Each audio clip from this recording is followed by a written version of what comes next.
Welcome to God of the Bible, a journey through the 66 books of the Bible in order to discover who God is and how He has revealed Himself to us. Today we look at God in the Gospel of Matthew.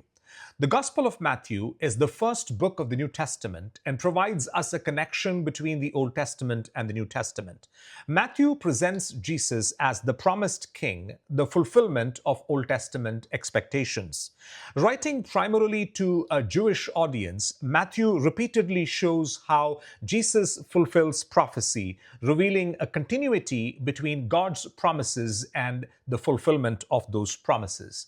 The first picture that we get of God from the Gospel of Matthew is that God fulfills His promises with precise faithfulness. Over and over again, Matthew says this was to fulfill what was spoken through prophet so and so, Isaiah or Jeremiah and others.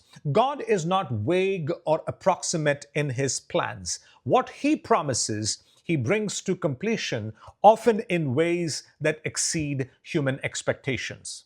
The second picture that we get of God from the Gospel of Matthew is that God's kingdom redefines greatness. In Matthew, greatness is not a status or power or dominance. It is found in humility and service and righteousness.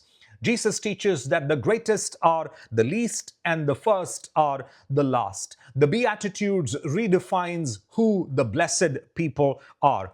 God overturns the definitions of success and greatness. The third picture that we get of God from the Gospel of Matthew is that God demands inward righteousness, not outward performance. In the Sermon on the Mount, Jesus moves beyond external obedience to the condition of the heart. And therefore, anger and lust and hypocrisy, these matter just as much as the visible physical actions. God is not satisfied with appearances. He seeks transformation within. So, three lessons that we learn about God from the Gospel of Matthew. Number one, God fulfills His promises with precision. Number two, God redefines greatness and blessedness in His kingdom. And number three, God demands inward righteousness, not just outward display of piety. Thank you.